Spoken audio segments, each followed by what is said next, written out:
어드밴스 어널리틱 하시는 분들한테만 이거 의미 있는 거 아니야? 이제 그런 분들이 쓰는 거 아니야? 이렇게 생각하실 텐데, 요즘은 워낙 그 생성형 AI가 시장에 나오고 나서부터 데이터 엔지니어링 쪽도 그것에 대한 도움을 굉장히 많이 받고 있습니다. 그럼 데이터 엔지니어 입장에서 데이터 인텔리전스 하면 내가 지금 작업하고 있는 우리의 파이프라인, 내가 지금 만지고 있는 우리 데이터에 어떻게 하면 이 AI를 최적화해서 제공해야 될지를 의미를 합니다. 그 보통 데이터 엔지니어가 하는 역할 자체가 우리 조직이 갖고 있는 데이터를 얼만큼 신뢰성 있는 데이터로 만들고 그거를 실제 현업에서 사용하시는 분들한테 얼만큼 빨리 효율적으로 전달해야 될지가 그 주요 업무의 목적으로 이해하고 있습니다. 그래서 데이터브릭스는 이 목적을 달성하기 위해서 도움을 드리고자 합니다. 앞서서 설명 들으셨던 것처럼 데이터브릭스가 아파치 스파크부터 시작해서 2020년 레이크하우스라는 그런 아키텍처 사상을 만들고 실제 글로벌하게 서비스를 제공하고 있습니다. 저희가 생각하기에 가장 이상적인 데이터 엔지니어링 할 수 있는 환경은 이 레이크하우스 플랫폼 기반의 AI를 더 애드하는 것입니다. 레이크하우스 플랫폼이 가장 이상적인 플랫폼이라고 말씀드리는 이유는 이 레이크하우스 플랫폼은 내가 필요한 모든 데이터가 하나의 시스템에 있고 그 하나의 시스템이 단일한 거버넌스 체계에 영향을 받고 있기 때문입니다. 여기에 추가적으로 통상적인 데이터 플랫폼들은 여기까지 해서 또 이미 충분합니다.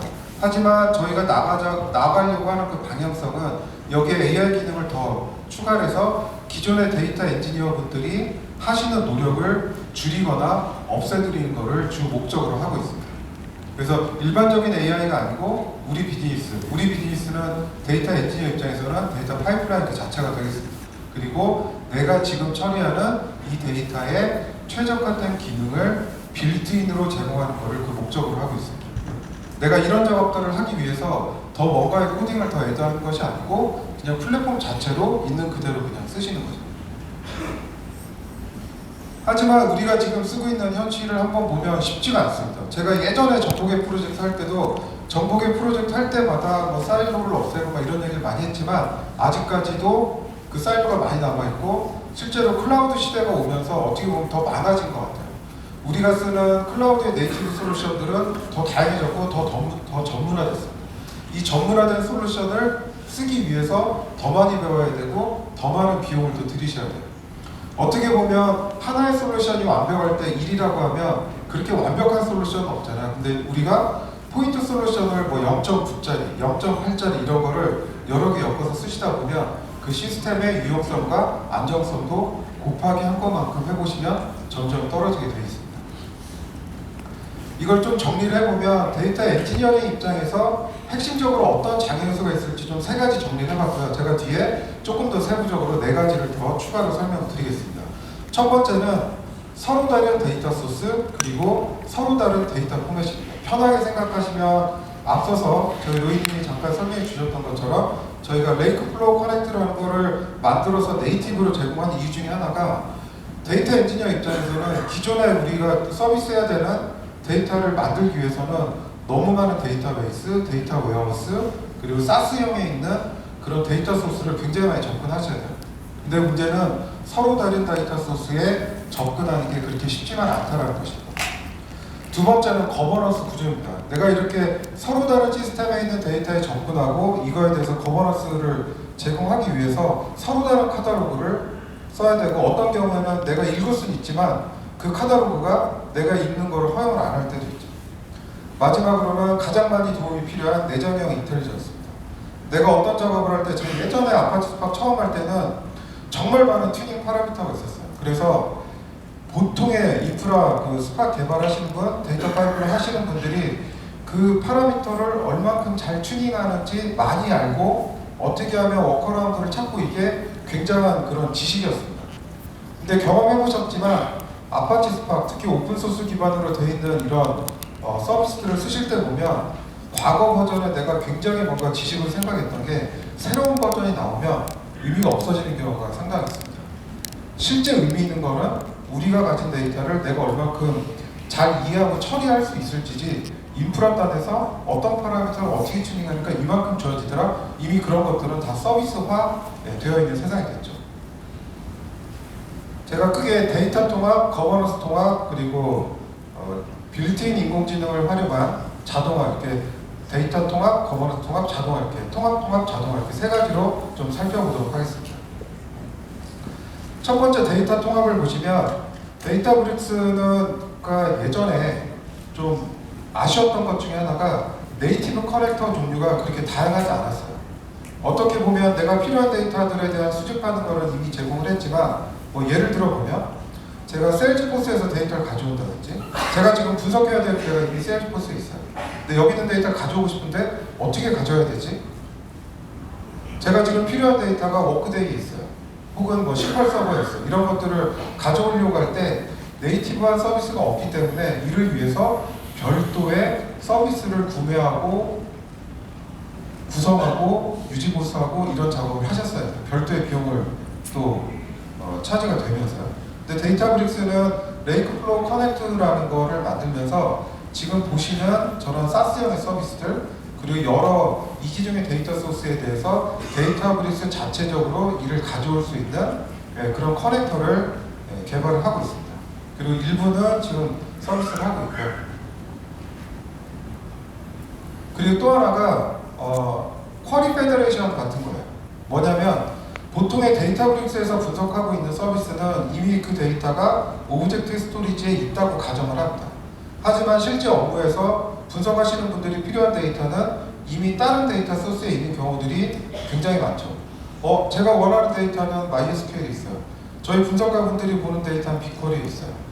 글루에서 그 카탈로그가 있는데요. 전 메시에 있는 데이터가 필요한데요. 이런 것들이 필요한데 이런 것들을 애드호크하게 될까 보면서 온라인성으로 분석을 진행해야 되는데 그때마다 ETL 요청해야 되고 데이터 엔지니어링 팀에 요청해서 그거 업무 분석하고 굉장히 오래 걸렸어요. 근데 데이터브릭스 안에서는 유니티 카탈로그 안에 쿼리 페더레이션이라는 기능을 넣으면서 이 해당되는 외부 소스에 대한 걸 등록을 해놓으시면 분석하시는 분 입장에서는 그 테이블이 빅쿼리에 있는지 S3에 있는지 구분이 안 돼요.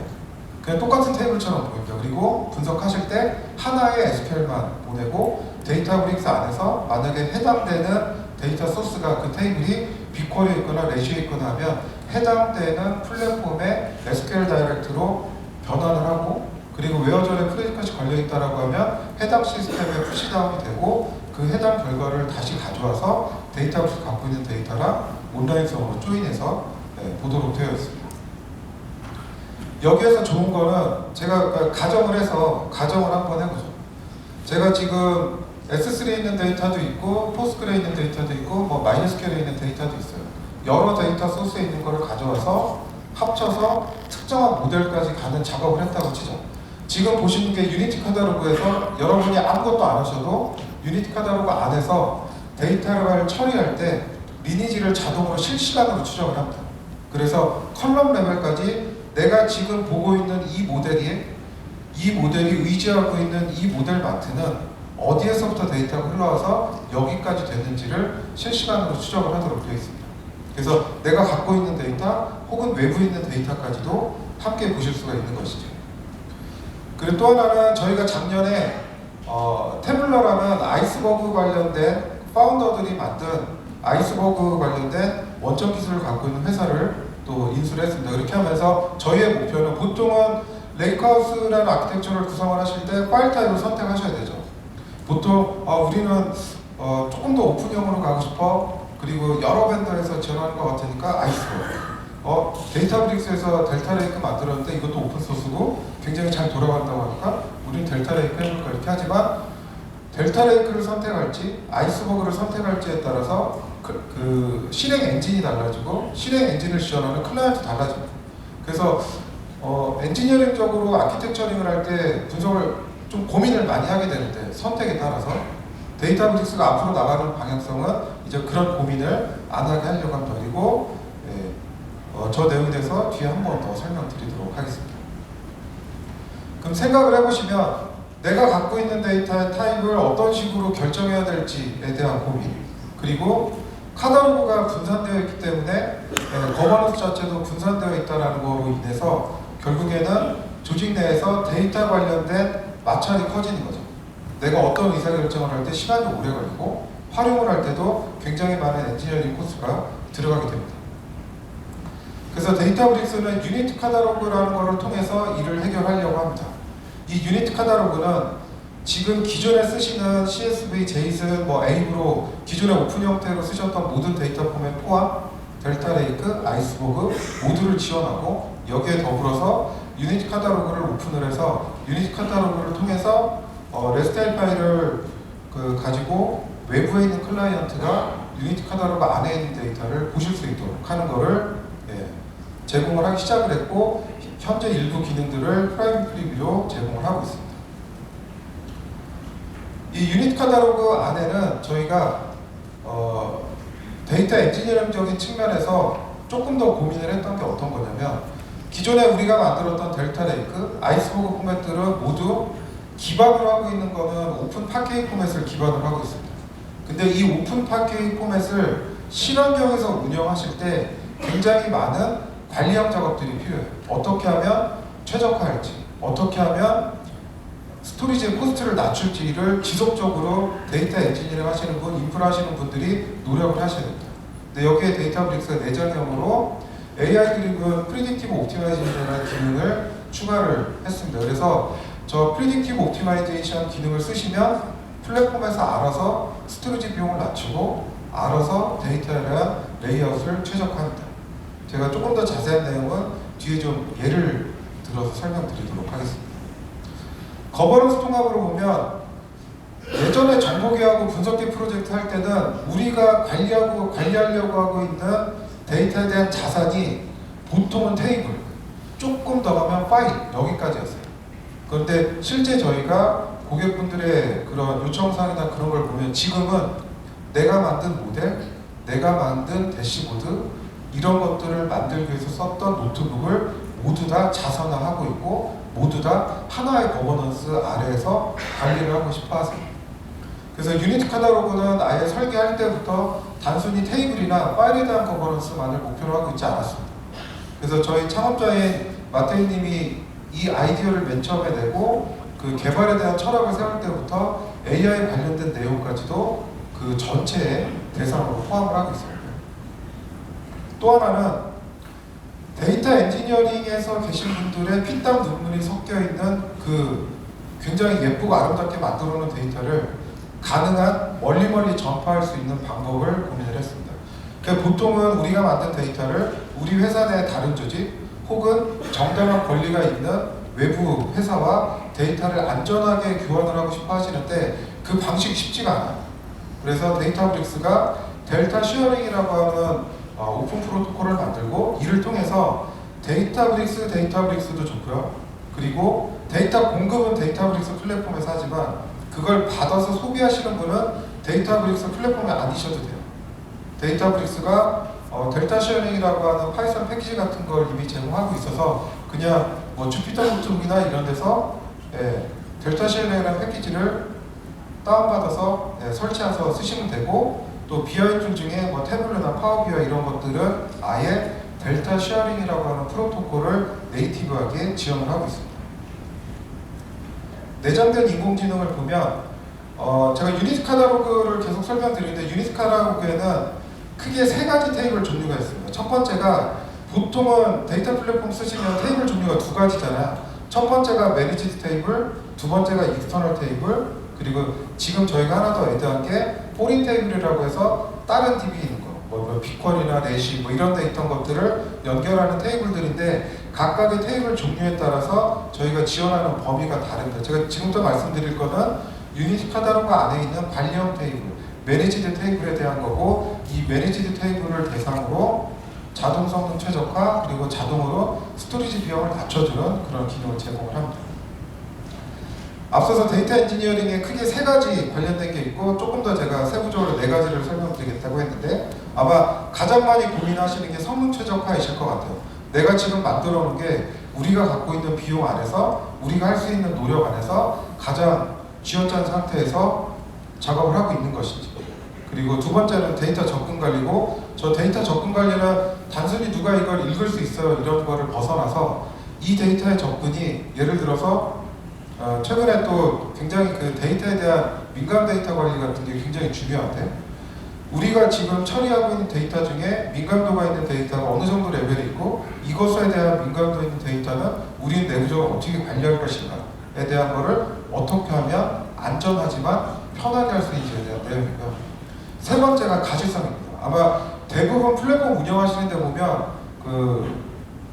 하시는 일 중에 하나가, 제 예전에 보면 우리가 테이블이 몇 개가 있고 여기 있는 것 중에 테이블이 자주 접근되는 테이블, 혹은 최근 뭐 60일 동안, 뭐 6개월 동안 접근 안 한 테이블을 보고 여기 안에 테이블은 어떤 종류가 있고 어떤 퀄리티가, 이런 거를 가시성 있게 보고 싶어 하려고 하세요.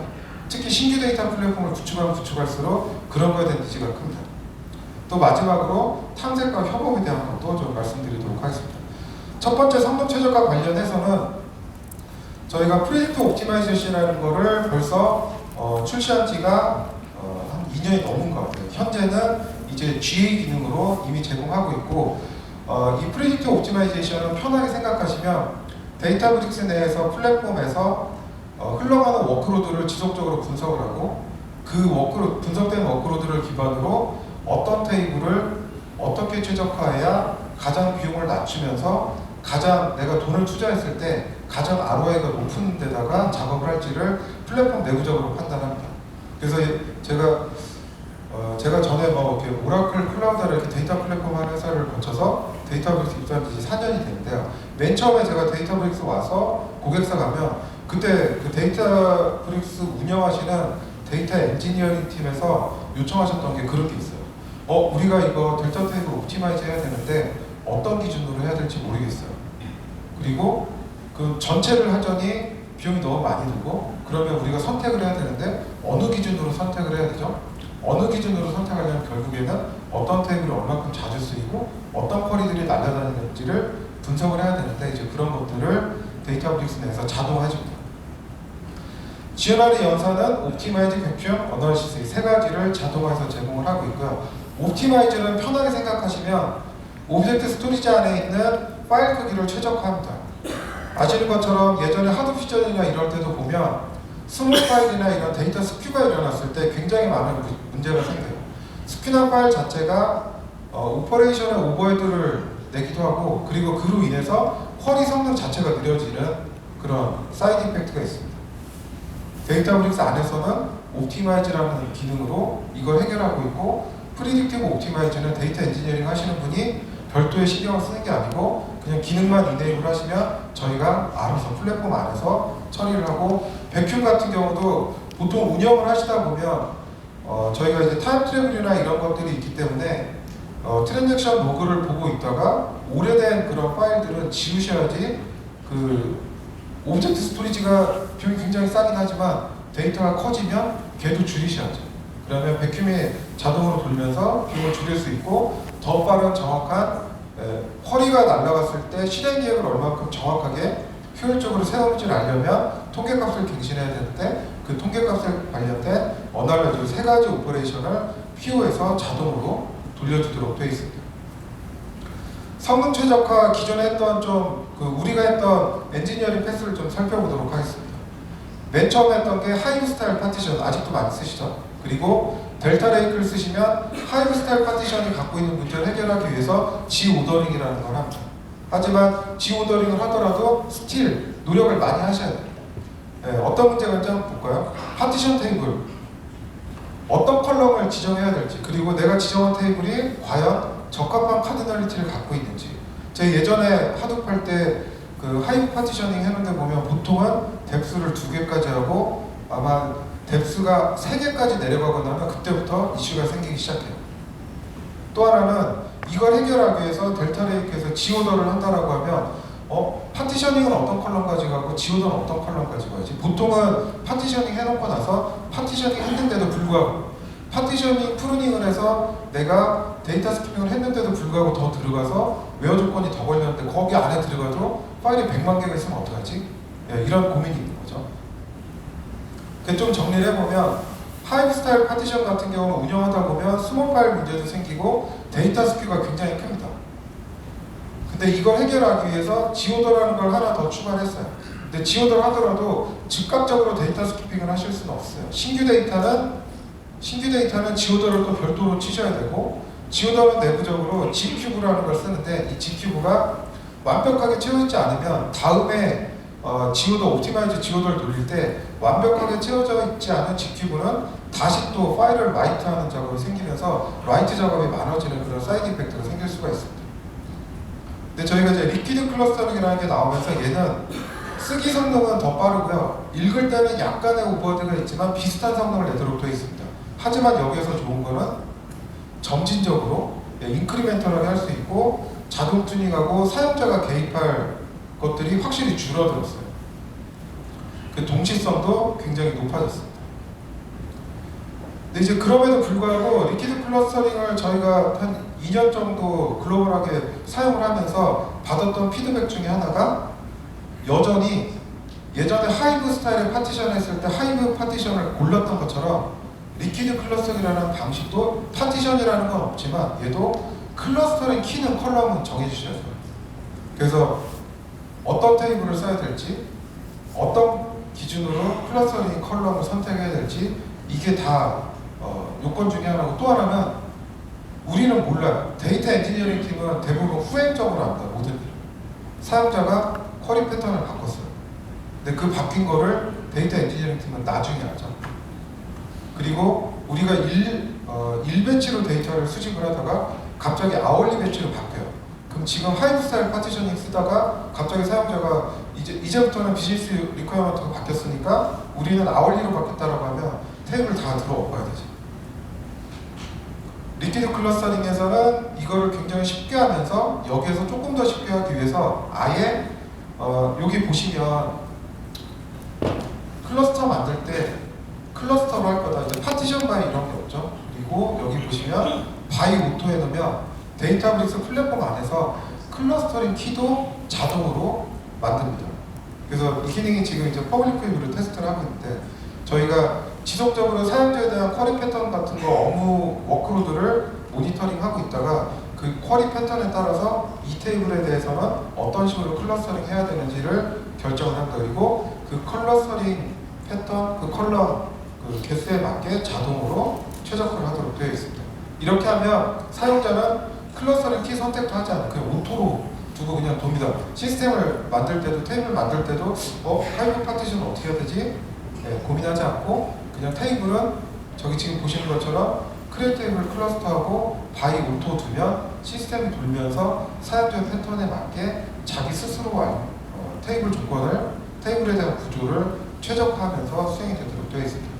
그래서 가만히 두시면 쿼리는 알아서 빨라지고, 그리고 사용자가 쿼리 패턴이 바뀌더라도 우리가 그거를 뭔가 작업하거나 야근하거나 집에 못 가고 막 고민하면서 그런 일들을 하지 않으셔도 되는 거죠.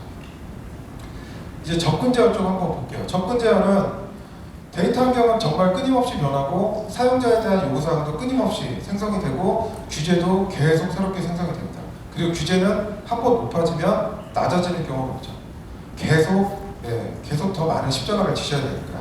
여기에 또 하나는 이런 것들을 승인하기 위해서 서로 다른 워크플로우, 인증 관련된 뭐 지라나 오팔이나 이런 것들을 굉장히 태워서 쓰고 있는데 우리는 사용자의 편의성 그리고 내가 지켜야 되는 데이터 보안 사이에 균형을 맞춰주셔야 되죠. 그래서 우선은 저희가 기존의 데이터브릭스에서는 이런 승인 체계 같은 게 없었어요. 그래서 내가 이 데이터, 이 자산에 대해서 이거에 대한 권한을 요청하는 승인 프로세스가 없었는데 우선은 그 승인 프로세스를 만들고 그렇게 만든 거를 웹북이나 이런 거 연결해가지고 기존에 쓰시는 워크플로우 시스템들과 연동할 수 있게 그렇게 서비스를 하고 있습니다. 여기에 더불어 지금 저희가 프라이빗 프리뷰로 하는 것 중에 데이터 클래시피케이션이라는 게 있어요. 이건 뭐냐면 사용자가 데이터를 막 만들어서 올려요. 그러면 그 데이터를 보고 이렇게 생긴 거는 개인정보 중에 전화번호인데 이렇게 생긴 거는 개인정보 중에 뭐 SSN인데 이런 거를 자동으로 디텍션 합니다. 그렇게 해놓고 지금 저희가 보통의 시스템들이 알백이라고 해서 보통은 누가 어느 객체에 권한이 있다 없다를 결정하시잖아요.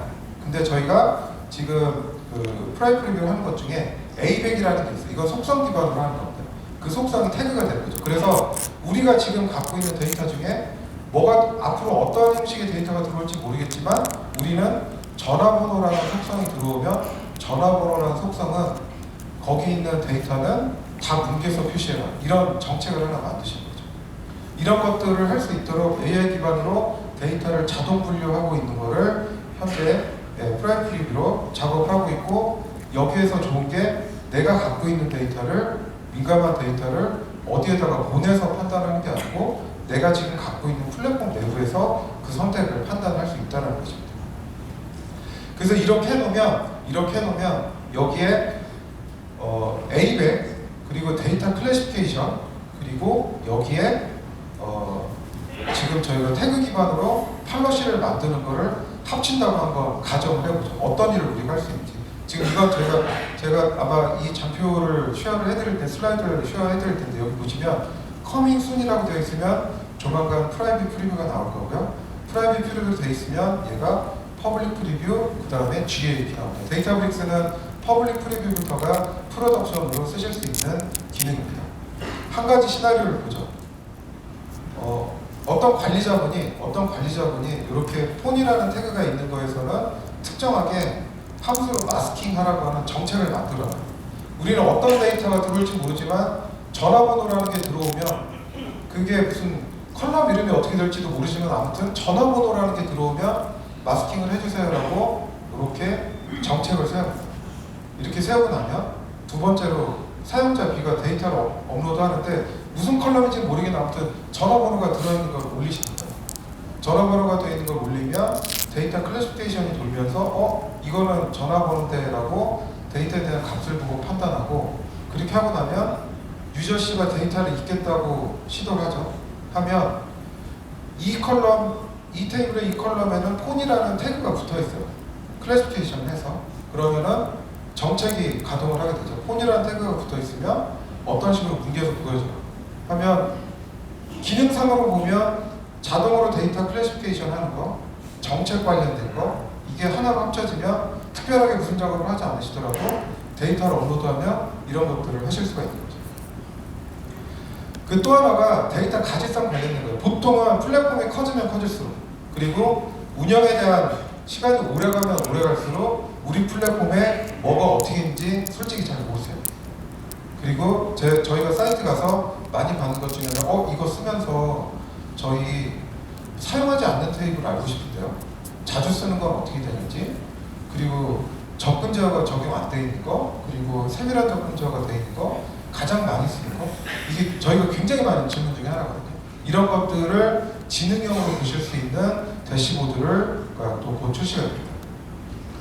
그리고 또 하나는 최근에 가장 좀 흥미로운 트렌드 중에 하나가 제가 지원하는 대다수의 사이트에서 데이터 퀄리티, 그리고 그 중에서도 데이터 수집이 이상했을 때 어노멀리 디텍션 관련된 거에 관심이 굉장히 많으세요. 그 데이터브릭스 안에서 레이크하우스 모니터링이라고 해서 이런 것들을 판단할 수 있는 것들을 지금 제공을 하고 있고요. 그래서 프라이빗 프리뷰로 신청을 하신 다음에 이걸 활성화해놓으면 보시는 것처럼 이게 지금 저희 유니티 카탈로그 안에 특정하게 어노멀리 디텍션이라고 되어 있는데, 이걸 이네이블 해놓으면 워크스페이스로 해서 이네이블 돼요. 그러면 어노멀리 디텍션 관련된 워크플로우에 특정 잠이 생기고 얘가 돌면서 내가 지금 지정된 내용을 수행하도록 되어 있습니다. 재미있는 게 이게 수행이 되면 내가 지금 갖고 있는 데이터의 품질 문제를 얘가 판단해주면, 조금 더 나가면 리니지를 보셨을 때 지금 여기 보시면 이 테이블에 대한 리니지를 쭉 봤는데 이 테이블은 퀄리티 이슈가 있는데요. 그리고 SQL 같은 거 딱 찍어서 사용자가 보려고 해도 지금 당신이 보려고 하는 이 테이블은 이런 문제가 있어라는 거를 실시간으로 표시를 해주는 거죠. 그 여기에 보통 테이블 사용하실 때 보면, 제가 예전에 차세대나 이런 거 할 때도 보면 안에 별의별 테이블이 다 있어요. 테이블 10,000개 있는데 그 10,000개 중에 실제 프로덕션으로 잘 쓰는 테이블을 몇 개인지 정확하게 설명 잘 못하세요. 그리고 어떤 테이블을 내가 이거 지우고 싶어도 정확하게 지울 수 있는 분도 쉽지가 않습니다. 지금 저희가 이제 프라이빗 프리뷰를 하고 있는 것 중에 하나가 어떤 객체를 이게 인증된 건지 혹은 이거는 확실히 안 쓰는 거예요 라고 해서 품질이 좋은 데이터를 더 많이 쓸 수 있도록 하고, 저희가 앞으로 더 계획하는 거는 똑같은 데이터를 검색을 했을 때 데이터브릭스 안에는 디스커버리 관련된 기능이 들어있어요. 거기 안에서 그 더 품질이 좋은 데이터가 더 우선순위에 나오고, 그 데이터가 저희 내장형으로 되어 있고 혹은 서드파티랑 연계되어 있는 LLM들과 함께 데이터를 쓸 수 있도록 하는 부분까지도 함께 고민을 하고 있습니다. 그리고 이제까지는 저희가 보통은 조금 더 테키하신 분들이 편하게 쓰기 위해서인데, 요즘 가면 갈수록 완전 현업에 있는 분들을 원하는 플랫폼들을 원하세요. 그래서 데이터브릭스 안에서는 기존의 SQL도 잘 모르시고 데이터에 대한 기술적인 거 잘 모르시고 하지만 도메인에 대한 지식이 있는 분들을 위해서 우리 회사가 갖고 있는, 우리 조직 내에 갖고 있는 그 데이터 중에서 그 해당 도메인 업무에 적합한 것들이 어떤 것인지를 좀 쉽게 보실 수 있는 것들을 또 계획을 하고 있습니다. 이거 이외에도 저희가 내장형 AI 기능들을 굉장히 많이 제공하고 있어서 관심 있으시면 저희 쪽에다 연락 주시면 굉장히 재밌는 걸 많이 보실 수가 있습니다. 마지막으로 제가 오늘 굉장히 여러 가지 데이터 인텔리전스 관련된 기능들을 설명드렸는데 한번 정리를 해보면, 첫 번째는 레이크하우스라는 플랫폼을 기반을 하고 있기 때문에 어떤 플랫폼에 대해서도 우리가 갖고 있는 데이터, 우리가 만든 AI 자산들을 굉장히 쉽게 관리하실 수 있습니다. 그리고 두 번째로 앞서 설명드렸던 지금 저희가 프라이빗 리뷰를 기반으로 개발하고 있는 이런 기능들은 보안과 거버넌스를 굉장히 쉽게 할 수 있도록 도움을 드리고 있고, 여기에 정책 기반에 있는 것과 함께 시너지를 내면서 우리가 갖고 있는 보안의 높이 그리고 사용자의 편의성을 해치지 않으면서 균형을 잡으면서 플랫폼을 운영하실 수 있습니다. 그래서 더 빠른 의사결정, 더 정확한 의사결정을 더 낮은 비용으로 하실 수 있도록 이렇게 도움을 드리고 있습니다. 제가 오늘 준비한 내용은 여기까지고요. 경청해 주셔서 감사합니다. 고맙습니다.